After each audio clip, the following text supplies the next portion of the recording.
네, 시청자 여러분 안녕하십니까? 피플앤이슈의 이은영입니다. 오재세 국회의원이 도정환 국회의원의 문화체육관광부 장관 취임으로 공석이 된 이 더불어민주당 충북도당의 새 사령탑을 맡게 됐습니다. 이 4선의 중진 의원으로서 벌써 1년 앞으로 다가온 내년 6.13 지방선거를 진두지휘하게 됐는데요. 또 최근에는 집권 여당의 입장에서 문재인 정부의 인사 정책에 대해서 강한 비판을 내놓고 또 도지사 출마를 또 시사한 바 있어서 화제를 모으고 있습니다. 그래서 오늘 피플앤이슈 이 시간에는요, 오재세 국회의원을 직접 모시고 내년 지방선거의 전략과 과제 그리고 여러 가지 말씀들을 좀 직접 들어보는 그런 시간을 마련해봤습니다. 오늘 자리에 함께 하셨는데요. 안녕하십니까? 네, 안녕하세요. 예, 반갑습니다. 네, 반갑습니다. 예. 자, 이 더불어민주당 충북도당의 새 사령탑을 다시 맡게 되셨습니다. 먼저 각오 한 말씀 부탁드리겠습니다. 네, 먼저 우리 더불어민주당 문재인 대통령을 뽑아주신 네. 도민 여러분께 감사의 말씀 드리고요. 이제 더불어민주당의 도당위원장이 됐으니까 문재인 대통령의 공약사항을 잘 챙겨서 네. 도정 발전에 기여해야 되겠다 하는 것과, 그리고 이제 내년에 있을 지방선거 준비를 착실히 해서 지방선거에서 승리해야 되겠다 하는 두 가지 과제를 안고 네. 열심히 하겠습니다. 알겠습니다. 현재 이제 더불어민주당 충북도당 권한대행이 이제 임무를 하시게 되는데, 이 권한대행 체제가 계속 내년 8월까지 계속 가는 건가요? 네, 그렇습니다. 권한대행은 최고회의의 의결을 거쳐서 이제 임명이 되고, 정식으로 뽑으려면 이제 경선과 여러 가지 절차가 네. 있기 때문에 예. 저희는 그런 절차 없이 그 합의에 의해서 네.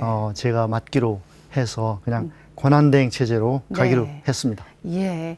그래서 이제 내년 8월이면 사실상 6.13 지방선거, 내년도에 있을 이 선거를 직접 이제 진두지휘하시게 되셨는데요. 앞으로 어떻게 좀 준비해 나가실 생각이십니까? 네, 저희가 여당이 됐으니까 현재는 이제 지사와 세 개, 제천, 증평, 진천을 저희가 더불어민주당이 그렇죠. 하고 있는데, 네.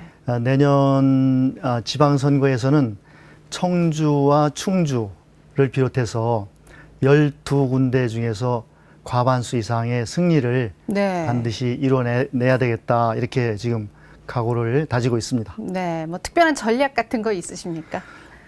전략은 우수한 인재를 영입해서 네. 능력 있고 청렴한 분들을 영입해야 되겠다는 거 하나 하고, 네. 그리고 이제 새 정부 여당으로서 공약을 잘 이행을 해서 네. 국민들로부터 현재 받고 있는 높은 지지를 그대로 선거에 연결시켜서 승리하도록 하는 그런 두 가지 전략을 가지고 있습니다. 네. 내년도라면 사실 이 문재인 정부에 대한 어떤 중간 평가의 성격을 띠는 아주 중요한 선거가 아니겠습니까? 네. 그렇기 때문에 어느 때보다 더 중요한 선거일 수가 있는데요. 아무래도 이제 야당에서 여당으로 입장이 바뀐 만큼 인재 영입이라든가 이런 모든 면에서 좀 조금은 수월하지 않을까 이런 전망도 있는데 네. 어떻습니까? 예. 네, 이제 여당이 됐기 때문에 예. 여러 가지 유리하고, 또 현재 또 저희 당에 대한 지지도 높고, 네. 또 새 정부가 국민이 바라는 소통과 통합을 위한 그런 정책도 잘 지금 준비하고 또 시작하고 있기 때문에 네. 여러 가지 지지가 일단 높은 그런 상황이라 네. 많은 인재들이 저희 당을 녹화하지 않을까, 네. 그렇게 기대하고 있습니다. 예. 지금 이제 문재인 새 정부에 대해서 그 여당 의원으로서는 어떤 평가를 좀 내리고 계십니까? 이제 한 2달 돼 가는데요. 예. 역시 종전과 같이 국민 위에 군림하는 네. 그런 대통령이 아니라 네. 국민을 섬기는, 국민이 주인인 나라, 또 나라다운 나라를 만들겠다고 하는 각오를 가지고 출범했기 때문에 네. 지금까지는 잘 하고 있고, 또 거기에 따라서 지지도 높게 받고 있는데, 단지 한 가지 지금 이제 인사청문회 때문에 그렇죠. 조각이 늦어지고 있는 것이 예. 좀 안타깝고 아쉬운 점입니다만은, 이제 빨리 조각을 이루어서 네. 여러 가지 국민들이 바라는 일자리 문제라든지 임금 문제라든지 네. 그런 복지 문제라든지 이런 거에 대한 공약을 이행할 수 있도록 빨리 준비를 완료해야 되겠다. 그렇게 지금 생각을 하고 있습니다. 네. 현재까지는 사실은 이제 뭐 민주당에 대한 지지도도 상당히 높은 편이고요. 하겠습니다만 내년도 갔을 때 이제 어떤 상황이 될 수도 없는, 알 수 없는 그런 상황이기 때문에 총사령탑으로서 이 앞으로 이렇게 이끌어 나가는 데는 더 많은 노력과 또 이런 관심이 필요하지 않을까라는 생각이 듭니다. 예. 새 사령탑으로서 더 많은 역할을 좀 기대를 좀 해보도록 하겠습니다. 네. 예. 네. 지금으로 봐서는 저희가 의원들과 또 중진 의원들, 네. 또 당원들, 국민들 모두가 주시하고 있고 기대하고 있기 때문에 네. 잘 해나갈 걸로 기대하고 있습니다. 네.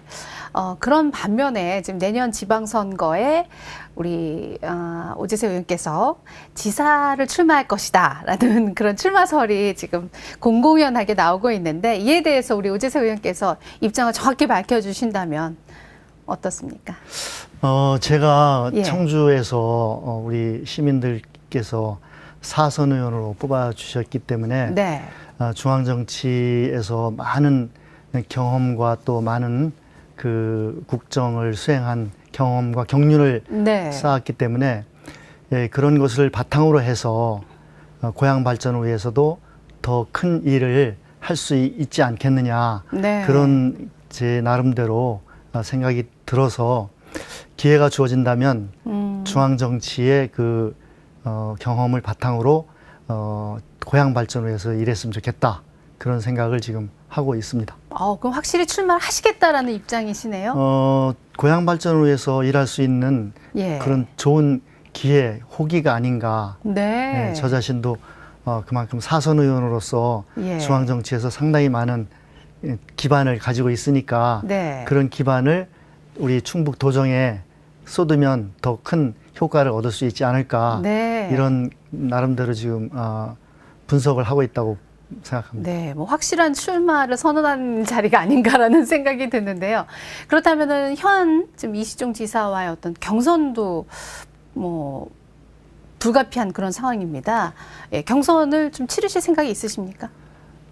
지금 지사께서 이제 3선에 만일 도전하시겠다고 하면 네. 그렇다면 이제 경선으로 예.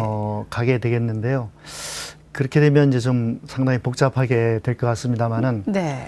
여하튼 그때의 도민 여러분들의 여론과 네. 또 여러 가지를 좀 상황을 좀 다 면밀히 좀 봐서 예. 경선을 할 것인지 안 할 것인지 네. 고민을 해봐야 될 것 같습니다. 아, 그렇습니까? 그럼 이시종 지사가 만약 경선이 된다라면은 뭐 포기할 수도 있다라는 말씀이십니까? 아직은 뭐 거기까지는 예. 서로가 예. 지사님은 지사님 나름대로 이제 열심히 하시고 계시고 예. 저는 또 저 나름대로 또 중앙 정치의 경험을 살려서 네. 기여하겠다는 생각도 가지고 있으니까 예. 잘 조화를 이루게 되지 않을까 생각합니다. 예. 여기에 지금 노영민 주중대사 내정자께서도 지금 출마설이 좀 나오고 있거든요. 노영민 의원께서 만약 또 출마를 하실 경우는 이제 3자 대결이 가능해지는데 그거는 뭐 아직은 예, 이 대진표가 어떻게 저희가 예상을 해도 될까요? 글쎄요, 노영민 주중대사가 네. 대사로 가신 지가 이제 얼마 안 될 거기 때문에 네. 그 상황은 아직은 잘 예측하기 어렵습니다. 그렇습니까? 네. 네, 알겠습니다. 확실히 지사 선거에 출마하시겠다라는 입장 발표를 하셨고 경선까지 갈 경우에는 그때 당시의 상황을 보고 결정하겠다라는 이런 말씀으로 저희가 이해를 좀 하겠습니다. 네. 네. 예. 네.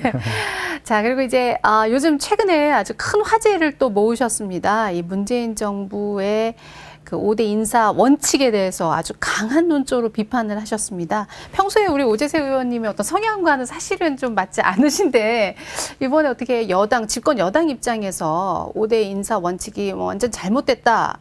어떤 의지에서 이런 말씀을 하신 건지요? 그것은 이제 지금 네. 새 정부가 출범해서 빨리 이제 내각을 구성해서 네. 국민들이 바라는 이제 저성장, 일자리 이런 할 일이 굉장히 많은 상황에서 어쩔 수 없이 이제 인사청문회 절차를 거쳐야 되는데 네. 그 인사청문회에서 5가지 병역이라든지 위장 전입, 탈세, 논문 표절, 부동산 투기라고 하는 네. 5가지 인사 원칙에 거기에 이제 그 원칙을 세우고 거기에 저촉되면은 배제하겠다. 그렇죠. 이렇게 공약을 했는데 막상 이제 그 후보자들을 보니까 그런 원칙에 어긋나지 않는 사람이 거의 없을 정도로 네. 한두 가지씩 다 이렇게 원칙에 걸리니까요. 과연 그 원칙이 공직 배제하는데 맞느냐 네. 하는 근본적인 의문이 드는 겁니다. 그래서 그런 것보다는 이제 정책 능력을 검증해서 빨리 국민들을 위해서 일을 해야 되는 마당에 그 인사 원칙을 가지고 너무 따지다 보니까 너무 지연된다. 네. 그래서 그거는 좀 선우가 경중이 바뀌는 거 아닌가. 네. 그런 면에서 빨리 그 원칙을 좀 벗어나서 빨리 조각을 하고 또 대통령께서 말씀하셨기 때문에 그걸 빨리 좀 그 문제를 걸르고 가야 되겠다. 네. 그런 의미로 말씀드린 겁니다. 네. 그러면서 이제 이 원칙에 걸리지 않는 사람이 없다. 사람이 뭐 한 명이라도 있겠느냐? 네. 없다. 뭐 이렇게 말씀하셨거든요. 지금 뭐 나온 후보들이 다 예. 거기 걸렸으니까요. 네. 총리, 뭐 경제부총리, 공정거래위원장 네. 지금 다 임명이 됐지만 그분들도 다 거기 걸렸었거든요. 네. 지금 또 청문회 하고 있는 분들도 다 걸리고. 예. 그러니까 물론 그거에 대해서 다 경중을 따져야 되겠지만 네. 어차피 거기에 걸린 거 가지고 완전 배제시킬 수는 없다 네. 하는 게 현실입니다. 그럼 원칙을 수정을 해야 됩니까? 어떻게 되나요? 어차피 지금 수정된 거죠. 예. 근데 이제 야당에서 워낙 반발이 지금 심한 상황이고요. 네. 또 국민들 입장에서는 이번을 계기로 뭐 과거에는 어땠을지 모르겠지만 현재는 이것을 기준으로 해서 앞으로는 이런 원칙에 맞는 인사들을 좀 뽑아야 되겠다라는 어떤 국민적 공감대에서 나온 그런 이야기들이 아닐까 싶은데요. 이제 앞으로는 네. 공직을 하려고 하는 분들은 그런 5대 원칙 또 나가서 뭐 음주운전이라든지 네. 그런 거에 이제 저촉되는 분들은 공직을 맡으면 안 되겠는데 네. 워낙 그 지금 후보들은 훨씬 이전에 20년 전, 30년 전에 그런 원칙이 없을 때 그런 네. 것들을 위반한 분들이 워낙 많다 보니까 지금 당장 그 원칙을 그대로 준수하기는 어렵지 않느냐 네. 하는 거죠. 그래서 이제 그 원칙에 대한 좀 수정과 네. 현실화가 필요하다. 그런 것을 다 지금 다 생각하고 있는 것 같아요. 네. 이 5대 원칙에 걸리는 사람이 하나도 없다라고 말씀하신 것은 우리 오 의원님께서도 이 5대 원칙에 걸릴 수 있다는 저도 말씀이십니다. 저촉되는 게 있지 않겠느냐. 의원들도 다 한두 예. 가지씩은 네. 있을 것이다. 그렇게 네. 예상을 합니다. 아, 그럼 본인도 직접 그걸 인정하시는 저도 건가요? 뭐 있을 수 있다고 봅니다. 네. 그러니까 너무 이 5대 원칙에 따르다 보니 조각이 너무나 늦어지고 있기 때문에 네. 이 원칙을 너무 강조하는 것보다는 네. 어떤 여야의 합의로 인해서 빨리빨리 좀 뭔가를 해 나가는 게 중요하다라는 입장 네, 표명이 네, 아니신가라는 네. 생각이 듭니다. 예. 예. 그 공직을 맡는데 여러 네. 가지 자격 기준이 있는데 예. 그 자격 기준 중에서 엄중한 것도 있고 경미한 것도 있거든요. 그렇습니다. 그러니까 이것이 엄중한 잣대냐 또 이분이 그걸 원칙을 어겼더라도 이것은 경미한 것이냐 하는 거를 또 따져야 되겠다는 말씀입니다. 네. 그리고 이제 지금 최근 논의되고 있는 추가 경정 예산안과 관련해서 현재 우리 뭐 저성장 또 양극화, 저출산, 고령화 이런 문제들을 해결하기 위해서는 뭐 10조가 아니라 100조, 200조가 필요한 상황이다. 뭐 이런 말씀도 하셨거든요. 예. 네, 지금 이제 대통령이 내거신 공약을 이행하는데 네. 178조가 소요된다고 이렇게 계산이 됐었는데 사실 그 공약을 이행하기 위해서 그걸 정밀하게 계산한다면 네. 아마 그보다 더 훨씬 더 많을 그렇죠. 것이다. 예. 그러면은 1년에 한 40조씩 추가로 재원이 필요하게 되거든요. 네. 그런데 지금 이번에 하는 추경은 10조밖에 안 되기 때문에 네. 사실은 필요한 거에 뭐 4분의 1이나 5분의 1밖에 안 되는 그런 적은 규모의 추경이거든요. 네. 그래서 그 추경의 적법성의 문제를 따져서 그것을 하지 않겠다 뭐 이런 것보다는 네. 작은 거지만 그 여야가 합의해서 네. 국민을 위해서 조금이라도 더 도움이 되고 경제를 위해서 더 도움이 된다면 네. 추경을 하되 너무 그걸 가지고 정쟁에 또 네. 함몰돼서는 안 되겠다. 그보다 훨씬 더 해야 될 일이 많고 훨씬 더 많은 재원을 확보해야 될 일이 있기 때문에 그런 것을 준비하는데 더 힘을 쏟아야 할 때에 작은 추경을 가지고 또 너무 매몰되지 말자. 네. 그런 취지로 말씀드린 겁니다. 네. 그리고 이제 이 공약을 이행하기 위한 재원 조달을 위해서 우리나라의 어떤 조세 부담률을 OECD 평균 수준으로 올려야 된다. 이런 주장도 하셨거든요. 네, OECD에 비해서 우리나라가 복지 지출이 2분의 1밖에 안 되는데 그 원인은 조세를 걷는 돈 자체가 네. OECD는 GDP 대비 25%를 걷고 있는데 네. 우리나라는 지금 18%에서 19%를 걷고 있습니다. 네. 그 GDP 대비 6%를 지금 더 적게 걷고 있는데 네. 우리나라 GDP가 1,500조라고 한다면 네. 6%면은 90조의 세금을 OECD에 비해서 더 적게 걷고 있고 네. 그만큼 복지를 덜 하고 있는 거거든요. 네. 그래서 90조를 OECD와 똑같이 걷기는 힘들지만 네. 그거의 반만이라도 걷는다면 약 45조를 더 걷을 수 있으니까 그 정도만 더 걷는다고 하면 지금 필요한 시급한 복지 그리고 공약한 사항을 이행하는데 상당한 재원이 되겠다. 네. 그런 의미에서 조세 부담률을 올려야 된다. 네. 이 말씀 드린 거고요. 지난번에 대선 후보들도 전부 다 이제 지금 현재의 저부담 저복지보다는 네. 중부담 중복지로 가야 된다 하는 것이 대선 과정에서도 거의 공통적인 견해였었습니다. 네. 근데 이제 저희 국민 입장에서는 지금 복지 분야에 대한 어떤 지출이 너무 많다라는 그런 입장들도 많거든요. 그래서 사실은 복지 분야의 지출 때문에 뭐 충청북도 같은 경우도 그렇고 국가 정부 차원에서도 지금 SOC 관련 예산이 대폭 삭감되는 등 이런 일이 벌어지고 있는 상황에서 이것을 국민들의 어떤 조세로만 이 재원 마련한다는 거에 대한 강한 거부감이 있는 것도 사실입니다. 이 부분에 대한 국민적 거부감을 어떻게 해소하실 이제 생각이신지. 우리나라가 네. 아직 그 OECD 국가에 비해서는 우리나라가 복지가 반밖에 안 하고 있다. 네. 그런 말씀인데 그거는 이제 OECD 국가는 벌써 오래전에 고령 사회로 갔기 때문에 네. 노인 복지라든지 또 저출산 문제, 저출산 고령화 사회가 일찍 갔기 때문에 네. 그 저출산 대책이라든지 하는 거에 따라서 아동과 노인들에 대한 복지를 우리보다 훨씬 많이 하고 있습니다. 네. 근데 우리나라 이제 막 그 저출산 고령화 사회에 접어들어 가지고 네. 우리는 아직 복지 지출이 시작 단계예요, 지금 우리나라가. 네. 그래서 그만큼 복지가 적게 하고 있는 거거든요. 그런데 이제 OECD 국가는 복지를 워낙 지금 많이 해서 복지를 조금 축소해야 된다. 네. 그런 단계인데 우리는 이제 복지를 시작하는 단계라 조금 늘려야 되는 그런 단계예요. 네. 그래서 우리는 조세 부담을 조금 더 늘려서 네. 복지를 좀 더 해야 된다.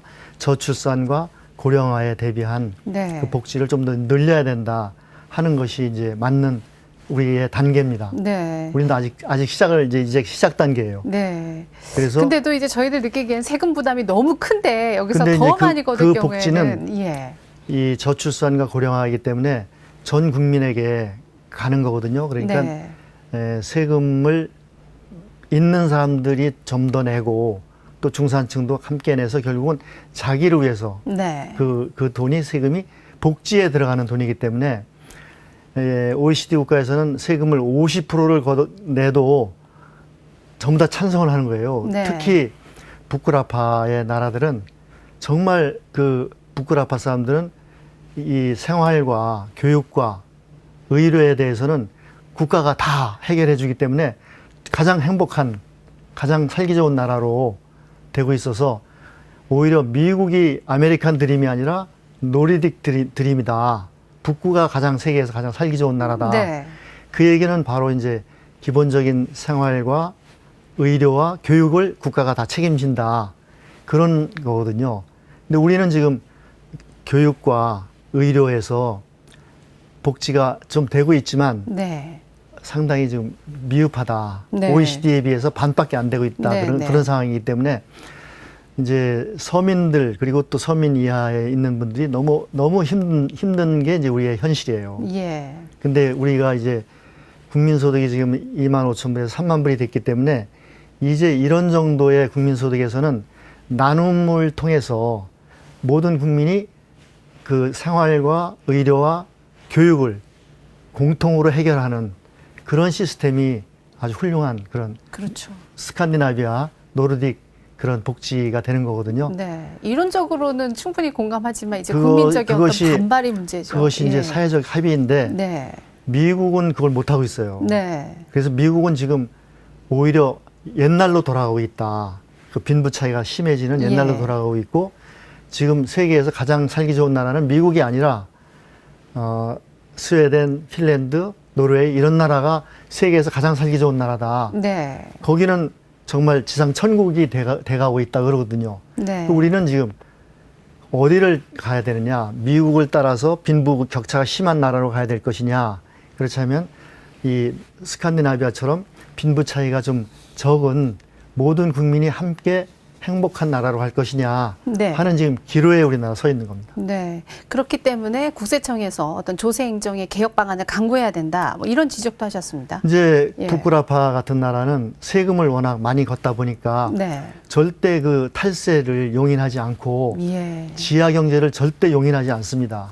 그러니까 누가 안 내면 다른 사람이 내야 되기 때문에 탈세하는 사람이 그 나라에서는 가장 큰 죄인이에요. 네. 다른 사람이 내야 될 세금을 더 내게 되기 때문에 네. 가장 큰 범죄가 탈세다. 이렇게 인식되고 있거든요. 네. 그래서 우리나라도 이제 중부담, 중복지로 가려면 조세를 통한 탈세를 이제 막고 조세의 정의, 청렴성과 투명성을 확보해야 네. 된다. 그게 이제 사회 전체의 복지 사회와 정의 사회를 이루는 데는 첫 번째 출발이 조세에서부터 네. 출발해야 된다 하는 거에서 제가 그 말씀 한 거고 네. 이제 조세 부담률을 올리고 조세 행정을 투명하게 하는 것이 복지 사회를 가기 위한 출발점이 되는 겁니다. 네, 알겠습니다. 그래서 재원 마련을 위한 방안으로 조세 개혁을 네. 강력하게 지금 주장하고 계신데 그 외에도 이제 4선 중진 의원으로서 주요 의정 뭐 어떤 계획이라든가 추진하고 계신 그런 내용들이 있다면 어떤 것들이 있을까요? 네, 다선 중진 의원으로서는 이제 말하자면 지난 대선 때 국민이 주인인 나라, 또 나라다운 나라, 또 빈부차가 심하지 않고 복지가 이루어진 나라, 민주복지국가를 만드는 것이 이제 정치의 목적인데 네. 중진 의원이니까 그 정치의 목적에 더 큰 책임을 중진 의원이 져야 된다. 네. 그래서 저희가 이제 당에서도 중진 의원이 4선 의원 이상 5선, 6선 의원이 20명이 있습니다. 네. 그래서 매월 2번씩 만나서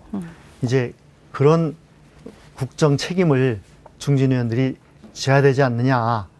그래서 그런 네. 조세 문제라든지 복지 문제라든지 재원 문제라든지 또 대통령의 여러 가지 국정을 하는 데 있어서 비판과 조언을 아낌없이 하자 네. 하는 것이 이제 저희들이 지금 중진 의원들이 네. 해야 될 일로 역할로 예. 이렇게 생각하고 있습니다. 큰 그림을 좀 그려주셔야 되지 않나 맞습니다. 이런 생각이 듭니다. 그래서 지난번에 이제 탄핵 사태도 네. 결국은 또 여당 중에서도 중진 의원들이 아무 역할을 안 했기 때문에 네. 그런 일이 초래됐기 때문에 이번 정부에서는 중진 의원들이 책임을 다하자 네. 그런 각오를 좀 다지고 있다고 생각합니다. 예. 근데 일부에서는 이제 그런 비판도 있습니다. 이제 오재세 의원께서 관료 출신답게 그동안 의정 활동을 아주 잘 해주셨습니다만 그럼에도 불구하고 4선의 중진 의원다운 어떤 무게감이나 존재감이 조금 떨어진다. 이런 비판의 목소리도 있거든요. 이에 대해서 어떻게 보십니까? 뭐 종전까지는 이제 중진 의원이 아니었고요. 네. 이제 20대는 중진 의원이라 예.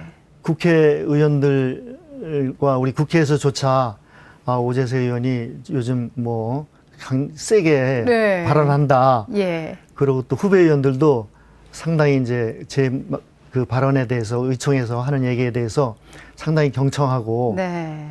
좋은 말씀 잘 들었다. 네. 그런 얘기들을 많이 하거든요. 예. 그래서 이제 정말 책임을 좀 더 책임감을 가지고 네. 일해야 되겠다. 그렇게 각오를 지금 하고 있습니다. 예. 그런 의미에서 뭐 여당임에도 불구하고 그 5대 인사 원칙에 대해서 강한 비판을 어제도 세우신 게 아닌가라는 그렇습니다. 생각이 듭니다. 예, 예. 대통령이 잘못할 때는 네. 누가 아무도 얘기 안 하면 안 되니까 중진위원들이 얘기해라. 네. 그렇게. 예, 알겠습니다. 그리고 지금 이제 조각 중인데 지금 보건복지부 장관 자리가 아직 뭐 확 발표가 안 됐습니다. 우리 오지세 의원께서 그동안 계속 복지 쪽에 일하셨기 때문에 4선 중진 의원으로서 충분한 가능성을 갖고 계시지 않나라는 생각이 드는데요. 어떻게 그쪽에 장관으로서의 뭐 정부 측에서의 요청이나 이런 건 없으셨는지요? 뭐 직접 요청은 없지만 예. 제가 보건복지위원장을 했기 때문에 네. 어느 장관이 오더라도 예. 제가 잘 그 장관이 네. 무엇을 해야 될지, 예. 무엇을 잘하는지 못하는지에 네. 대해서 충분히 제가 충고하고 네. 조언하려고 합니다. 네. 장관을 하셔도 충분히 가능성이 있지 않으신가라는 생각이 그저 임명권자의 드는데요. 생각이 있으니까. 예. 네. 예. 그리고 또 한 가지 여쭤보고 싶은 건 아까 도지사에 출마하시겠다라는 말씀을 하셨는데, 도지사 외에도 지금 다음에 국회의원 선거에 나가신다면 이제 5선 국회의원이 되십니다. 5선의 국회의원이 더 좋으신가요? 도지사가 더 좋으신가요? 이제 5선이 예. 되면 이제 국회의장을 그렇죠. 되고 국회에서는 정말 이제 큰 정치인이 되니까 네. 그것도 뭐 국민이 우리 유권자들이 뽑아주신다면 굉장히 영광스러운 일일 걸로 생각하고요. 어쨌든 간에 그런 자리를 할 수 있는 그런 역량과 네. 능력을 갖추는 게 급선무이겠죠. 네. 뭐 5선의 국회의원도 분명 우리 지역으로서는 환영할 만한 일이고요. 네. 예, 도지사로서의 역량을 발휘하시는 것도 충분히 좋은 일이 아니실까라는 생각이 네, 듭니다. 뭐 하여튼 예. 이번에 정부가 예. 정말 그 촛불 민심에 의해서 뽑힌 정부고 정말 우리나라 민주주의를 위해서 중요한 그런 이번에 선거였고 그런 세계의 그런 민주국가로서의 역량을 보여준 그런 계기였는데 네. 정말 이번 정부가 민주국가와 복지국가를 위해서 큰 성과를 올려야 될 것이고 네. 거기에 국회의원들도 300명의 국회의원들도 예. 그만한 책임이 있다. 네. 그렇게 생각합니다. 예. 또 이 4선의 중진 의원으로서 해주셔야 할 큰 역할 가운데 하나가 지금 이제 내년도 예산 전쟁이 이제 시작이 됐습니다. 충청북도가 지금 5조 원의 예산을 확보하겠다라는 목표 아래 지금 굉장히 노력들을 하고 있는데 지역 국회의원들의 역할이 참 크실 거란 생각이 들거든요. 우리 오 네. 의원께서는 어떤 네. 노력들을 좀 해주시겠습니까? 우리 지역의 예산뿐만 아니라 네. 꼭 필요한 보육 예산이라든지 뭐 네. 기초연금이라든지 공약사항들도 많이 있거든요. 예. 그래서 그런 공약사항, 복지 공약 예산이라든지 또 지역 발전을 위한 네. 예산이라든지 이런 것들에 대해서 이제 중진 의원이니까 네. 정부에 강력히 예산 요구도 하고 또 설명도 하고 설득도 하고 해서 네. 많이 예산을 확보하도록 네. 예산에 반영되도록 하는 것이 저희들 의원들의 책임이라고 생각합니다. 네. 최근 뭐 도청 간부들이나 임원급들은 이제 세종시에 가서 거의 살다시피 하신다는 그런 얘기도 많이 들었습니다. 예산을 많이 따내기 위해서 이렇게 노력하시는데 그에 비해서 뭐 경상도나 전라도 쪽에서는 도청이나 이제 시청 직원분들이 움직이시는 것이 아니라 지역구 국회의원들께서 예산을 다 따다 주신다. 그래서 굉장히 부러워들 하시거든요. 근데 우리 지역은 그런 노력들이 조금 부족하지 않은가라는 그런 생각도 드는데 어떻게 보십니까?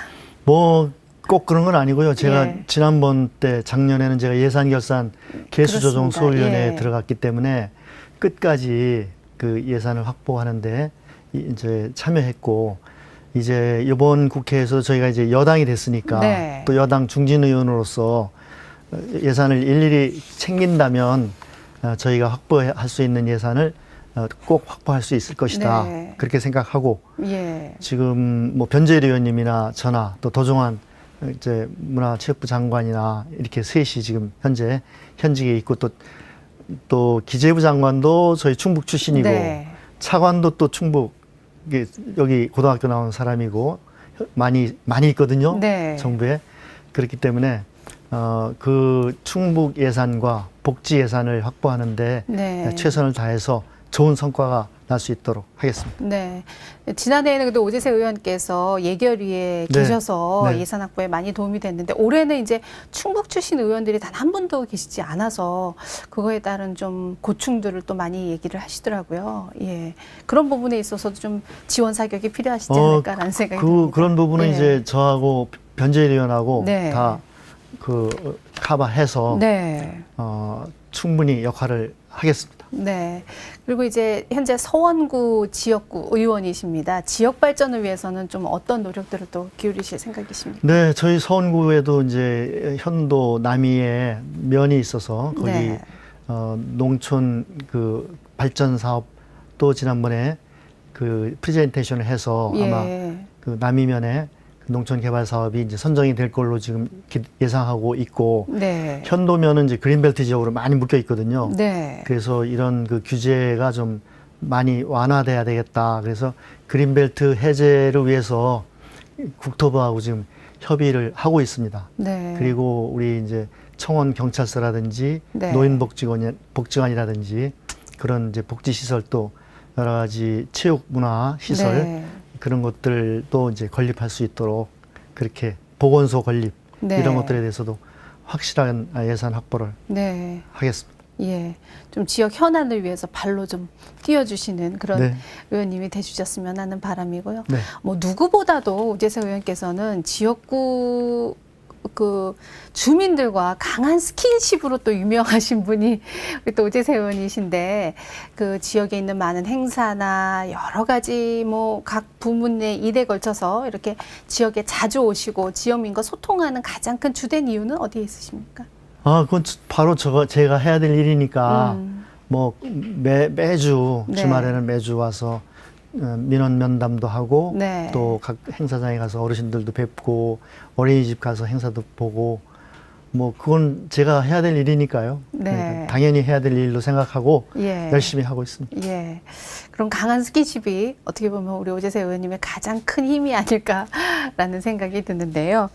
지난달 서울 여의도에서 열린 2017 대한민국 유권자 대상 시상식에서 우리 오재세 의원께서 국회의원 부분 대상을 수상을 하셨습니다. 이 상이 어떤 상이고 어떤 의미가 있는 상일까요? 그 단체가 소상공인과 자영업자들 단체예요. 그래서 네. 1,000만 명 정도 되는 그런 큰 단체에서 그 소상공인과 자영업자들을 위해서 업적 일을 한 의원들에게 주는 그런 상이었는데 네. 저도 물론 이제 제가 열심히 일한 뭐 소상공인들 세탁업이라든지 뭐 여러 가지 네. 그런 단체에서 추천을 해서 예. 제가 유권자상을 받게 됐습니다. 네.